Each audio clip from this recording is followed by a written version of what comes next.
city with the parade that has the big balloons. It's Ventriloquism Weekly.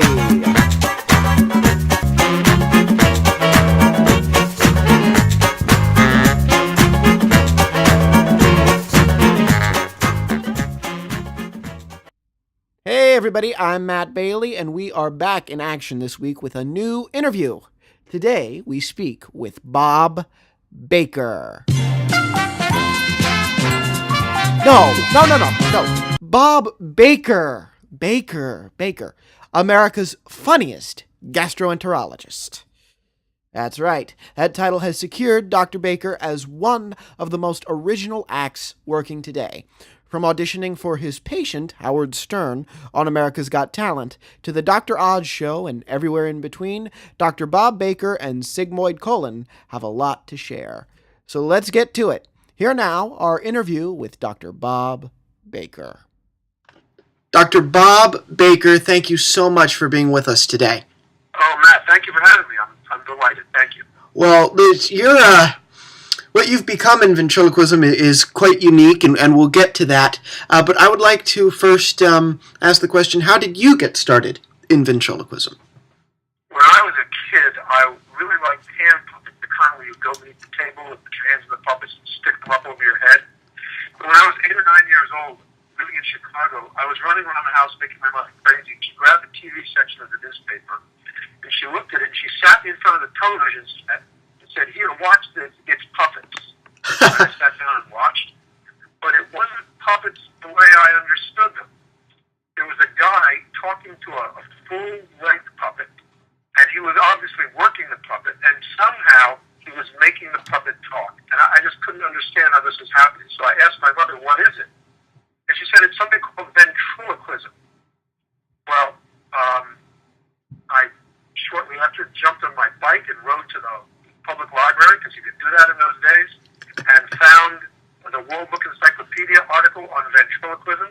And based on that, I taught myself a little bit how to do it. And then I first made a sock puppet by sewing 2 buttons on an old sock. And that was my first character. In fact, that was my character for a long time, until I first got my Danny O'Day Juro puppet some years later. Now, it turns out that the ventriloquist that I saw in Chicago was a guy named Terry Bennett, who was a really talented ventriloquist. He had a kids show called Jabberwocky Place, and his partner's name was Red Flannels. I guess like red flannel pajamas. At any rate, he was an inspiration for me, and I had a really remarkable experience the first time I visited the Vent Haven Museum in Kentucky. I was walking through the museum. There was a whole section there of Frank Marshall's figures. And there, sitting in the chair, in the back row, was none other than Red Flannels, the very puppet that had first gotten me into ventriloquism. Wow. It was like meeting a celebrity for me. It was an amazing moment. So, of course, I asked someone to take my picture with Red, and I keep that picture in my room. It was really quite an emotional and thrilling moment for me to see that puppet. Unfortunately, Terry Bennett died some years ago, but his puppet lives on at Vent Haven. As many of ventriloquists, their characters do. It's a great story, full circle. It's wonderful. What was that first show like once you started doing it and we were able to perform? Well, initially, I only performed for my friends. My parents were tolerant, not encouraging, tolerant, but I did it for my friends, and I remember doing a show in 5th grade for maybe a Christmas party or end-of-year show or something like that. And it was also around that time that Paul Winchell had his show on TV. So when we moved to New York area from Chicago, I found a Winchell Mahoney Time on TV. Of course, I watched that pretty religiously. And that's what made me want to get a Jerry Mahoney doll.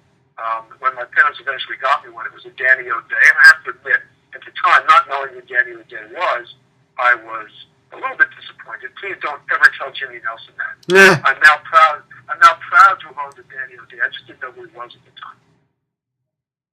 It's incredible. That's just fun. So obviously, the next question I have to ask is, how did we go from ventriloquism to gastroenterology? If that's how you pronounce it, because I'm terrible. That's how you pronounce it. Well, Great. when I was a kid, I really had two career desires. One was magic and ventriloquism, in other words, show business. But I was also really, really good in science. And I liked medicine, and I had a cousin of my father's was attending the University of Chicago Medical School, and we lived out there.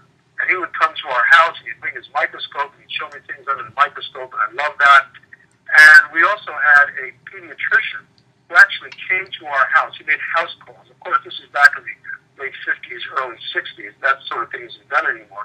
But I can remember Dr. Caddison coming to the house in the middle of the night with his overcoat thrown on over his pajamas to take care of me.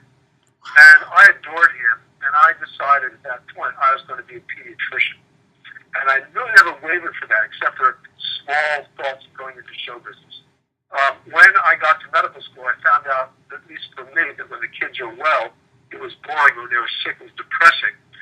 Not wishing to spend my entire professional career bored or depressed, I decided to go into adult medicine, internal medicine, and within that, I found the realm of digestive diseases or gastroenterology to be particularly fascinating to me, and so that's how I became a gastroenterologist. And it was only years later when I figured out how to bring those two realms, ventriloquism and gastroenterology, back together again. I guess we'll talk about that later.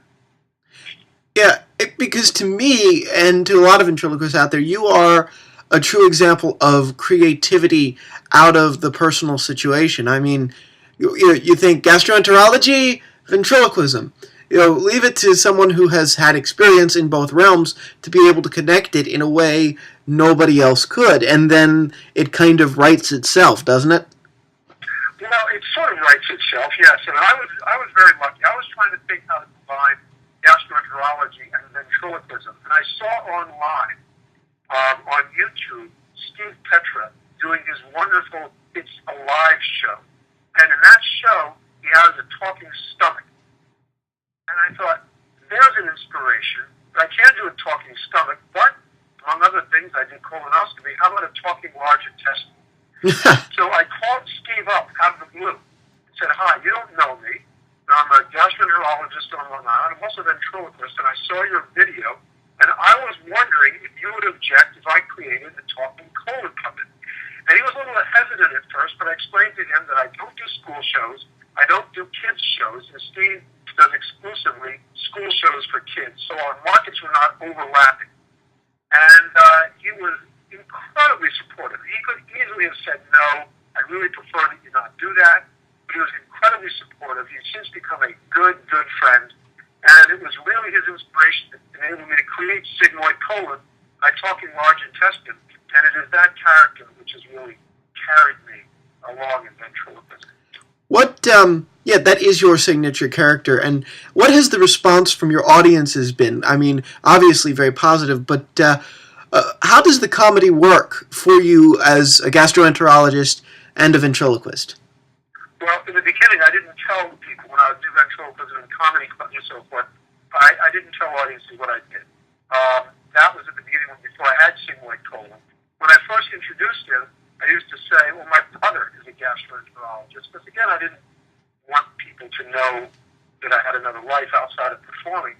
But over time, it just sort of came out among my friends what I did, and so I figured I'd just embrace it and became Dr. Bob Baker, America's Funniest Gastroenterologist. And it's sort of funny that sigmoid colon has become my signature character, because there's another new one that I can present whom I like even more than sigmoid colon. But yeah, that's sort of how I known it. It was sigmoid colon got me onto America's Got Talent and on the Dr. Oz show. So I'm afraid he and I are sort of joined at the hip, as it were. Yes, can we talk about what a small world show business and gastroenterology kind of has turned out to be for you via a gentleman by the name of Howard Stern? Right. Well, Howard has been my patient for 25 years.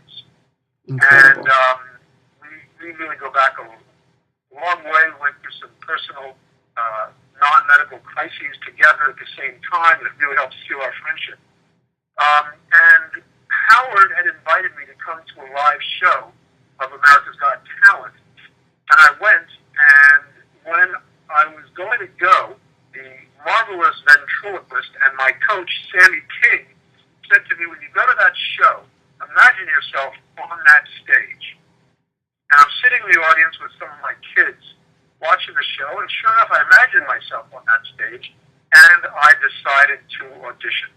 So this was NJ-PAC the year before, right? Before Radio City? This was during season 7, that's correct, during the summer of 2012. And I didn't want to go to the catapult that they have, but I saw that you could audition online. So I actually sent an edited clip of the performance I did with Sigmund Colin at the Vet Haven Convention to America's Got Talent. I did not tell Howard that I was going to audition. I didn't want him to know one way or the other, or influence one way or the other. I just decided to do this on my own. So anyway, I sent him the audition tape. A couple of months later, I got called in for a couple of producers' auditions, which I did. And then I sat on tenterhooks waiting to hear if I was going to audition for the live judges. And then I found out that I was going to. And that's what happened. And they never, in all that time, figured out your connection to Howard until your audition date for the taping. Well, they did actually figure it out a little bit ahead of time, because I told Howard I was auditioning, and I don't know if he mentioned it to the producers, but I was at videotaping interviews 2 days before my audition. They bring in all the people who are going to audition, and they ask you to talk about yourself, and they interview you. And during that session, the executive producer of America's Got Talent pulled me aside and said, we have to tell you that because of your relationship with Howard, we can't let you win $1 million. I said, honestly, I didn't expect to. And then he said, well, we really can't even let you advance in the competition. I said, really? Right. He said, yeah, we don't think it would be fair. I said, well, how about if Howard recuses himself from voting? And he said, okay, maybe we could do that. But even if you get 4 yeses, you're not going to advance. So I said, no matter what, I'm not going to Vegas. He said, you're not going to Vegas. Right, that's you want to audition? I said, yeah, I'd like to audition. I got this far. So I went ahead and did it.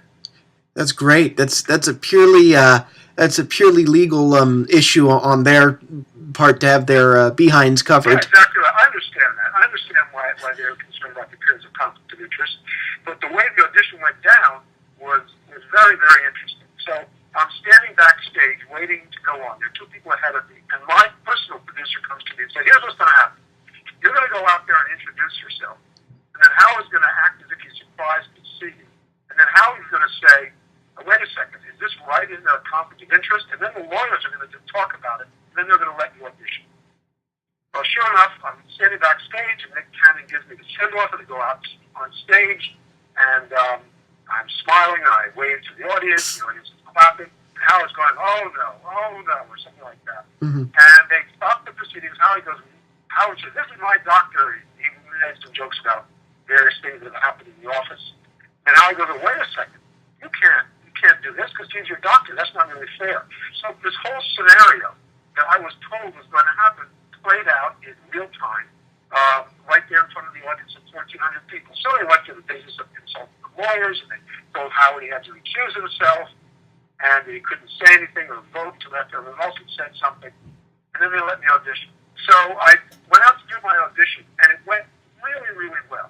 The audience was laughing so hard that I had to keep stopping the routine to let the laughter die down. The judges were laughing. It was going really well. And when I finished, the audience was stomping and yelling and chanting, Vegas, Vegas, Vegas. So it came time for the judges to comment. And the first one to comment was Heidi Klum. And she said she really liked it and she wanted to see more. That was encouraging. And then it was time for Mel B, the former Spice Girl. And she said, well, I didn't think it was funny. I didn't get it. And the audience started booing her.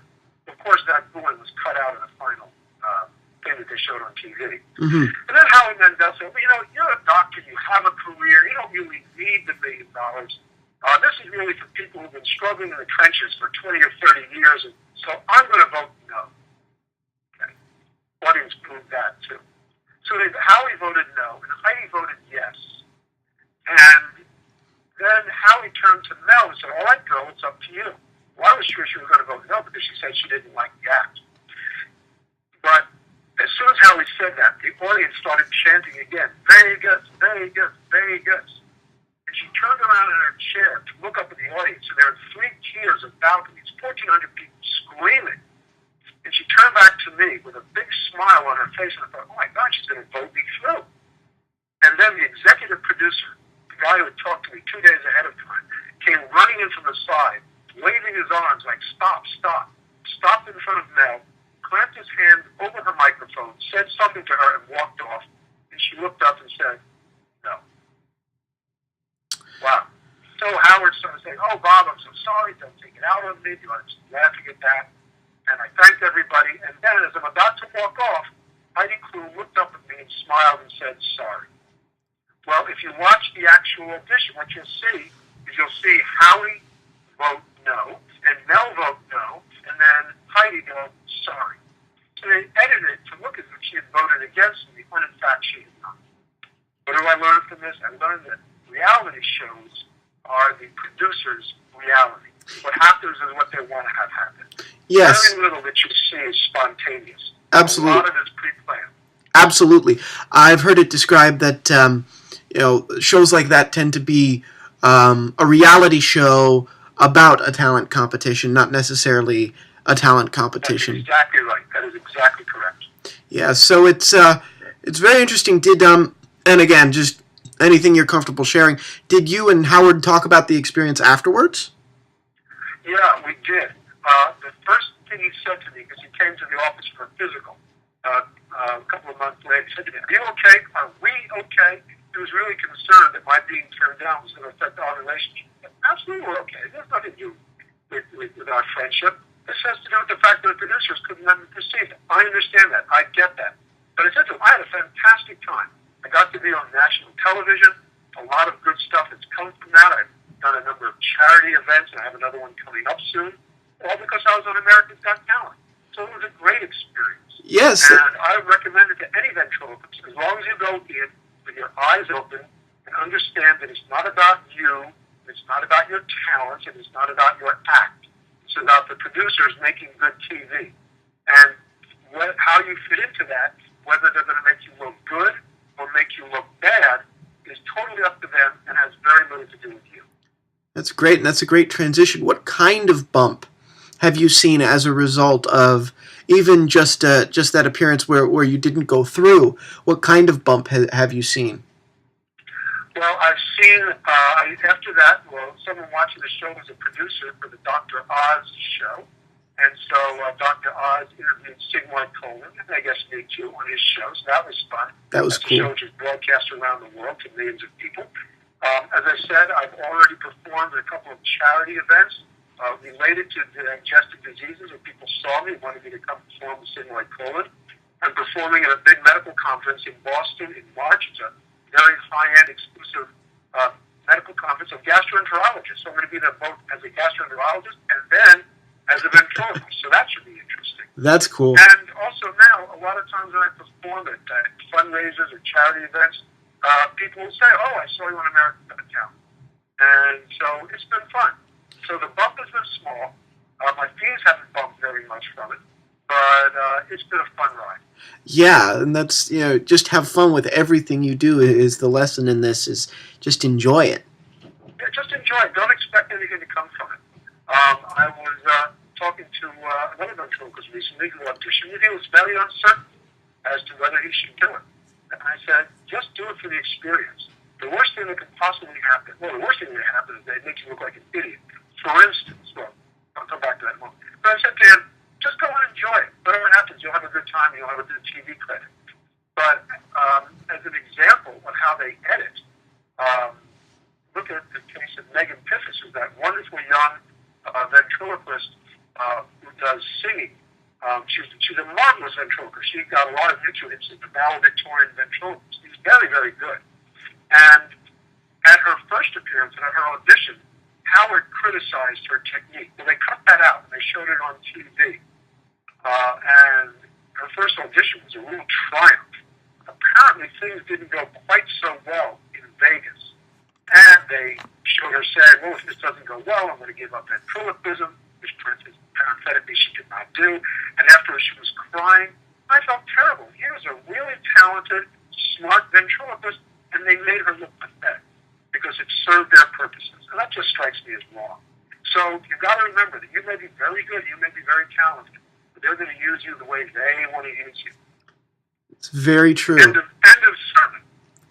But it's so true though. It's not, I appreciate it when guests come on and they talk about it in a very truthful manner, because it's important for people to understand that the world we see on television is a world much created. So exactly right. Now a few weeks ago we had David Crone on, and he talked about making the leap from a small bit from a job, a comfortable, a steady work, to doing the business full time. Do you think you would ever do that just because being a gastroenterologist serves what you do, or is that something you are looking forward to doing? Is making the leap from doctor to full time entertainer? I have to tell you, Matt, you sound like the people in America's Got Talent who kept wanting me to say, "Yeah, I want to give up being a doctor and headline a Broadway show rather in Vegas." Well, I'm sorry. The answer is I love being a doctor. Yes. I have the best day job in the entire world, and I get up eager to go to work every single day. So it's going to be a long time before I give this up, besides the fact that I have 7 children and still have 4 colleges to pay for. So I'm not quite ready to give up medicine because I love it. But if sometime should come that I retire, then I would hope to devote more time to my performing. But for right now, ventriloquism is a great outlet for me. And there's also one other thing that I would say to people who are considering making that leap. And I think that it's great, by the way, that David did it. He's apparently doing well, and I say, God bless him. And Godspeed to you, David. Keep it up. But there's a magician who's very well known in the magic world named Eugene Berger. Yes. He's sort of an eminence grise of the magic world, like a wise old man. And someone once asked Eugene, why do you do magic? His answer was, because it's Wednesday at 8 o'clock. And what he meant by that is because it's my job and I have to do it. And I would never want ventriloquism for me to be something that I had to do in order to put food in the mouth of my family. The great advantage I have right now is I can come and go. If I want to put it down for a couple of weeks and not do shows because I have other stuff to do, it's okay. There's going to be no drop in my income. Then I can go roaring back to it whenever I want to. So I have the best of both worlds. I have a great day job that I love, and I have this tremendous avocation, this tremendous passion that I also love. So right now I'm doing both, and I'm going to keep doing that for a while.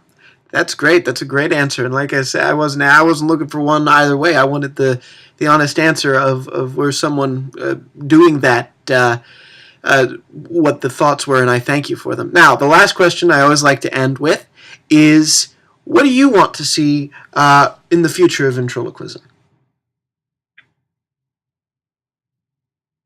I want to see the incredibly talented young people that I see at the convention rising to prominence. There are some young folks out there who are just so good and so talented and so creative that I'm just eager to see how they mature and how they progress in ventriloquism and take ventriloquism to places that it hasn't been. My biggest problem with ventriloquism is, I think it's true in magic as well, everybody copies everybody else. And I don't mean the top flight performers, but if someone starts doing masks, everybody's doing masks. Paul Zerden has 100,000 hits on YouTube doing a mask routine. Now everybody's doing a mask routine. Steve Axtell invents the mic mouth, and it's a fabulous piece of equipment that everybody's doing. And so I want to see people do things that are different. I've tried to do that in my own act with a new character, which I've created, which I'm going to be performing at Deadhaven next year. It's a fortune-telling, it's an animatronic fortune teller who also does mind reading.